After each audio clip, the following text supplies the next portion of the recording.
بسم الله الرحمن الرحیم. به نام الله بخشاینده مهربان.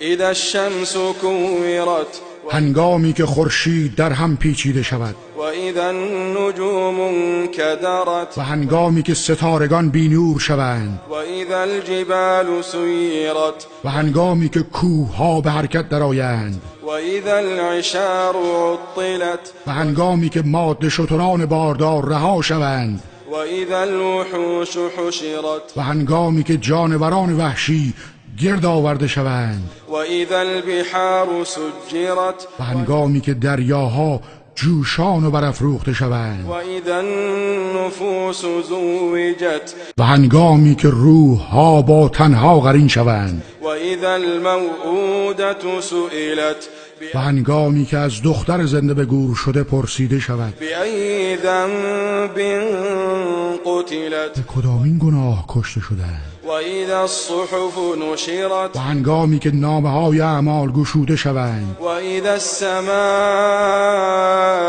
کشطت و هنگامی که پرده از روی آسمان برگرفته شود و اذا الجحیم سعرت و هنگامی که دوزخ افروخته و شعله ور گردد و اذا الجنة ازلفت و هنگامی که بهشت نزدیک آورده شود علمت نفس ما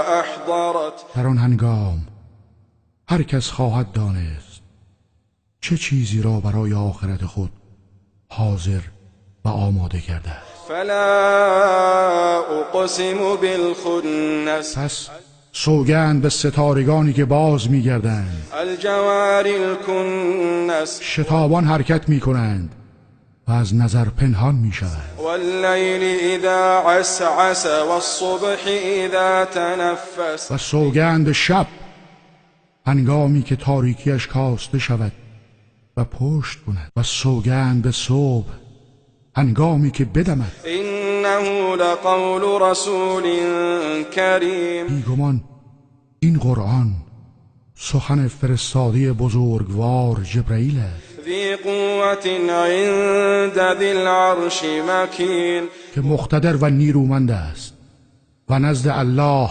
صاحب عرش مقام و منزلت والایی دارد. مطاع ثم امین در آسمان ها مورد اطاعت فرشتگان و امین وحی است. و ما صاحبكم بمجنون و ای مردم، همنشین شما محمد صلی الله علیه و سلم دیوانه نیست ولقد رآه بالافق المبین و به راستی او جبرئیل را در افق روشن دیده است و ما هو علی الغیب بضنین و او بر آنچه از طریق غیب به او وحی شده بخیل نیست. و ما هو بقول شیطان رجیم و این قرآن گفته شیطان رانده شده نیست. فأين تذهبون إن هو إلا ذكر للعالمين پس به کجا می روید؟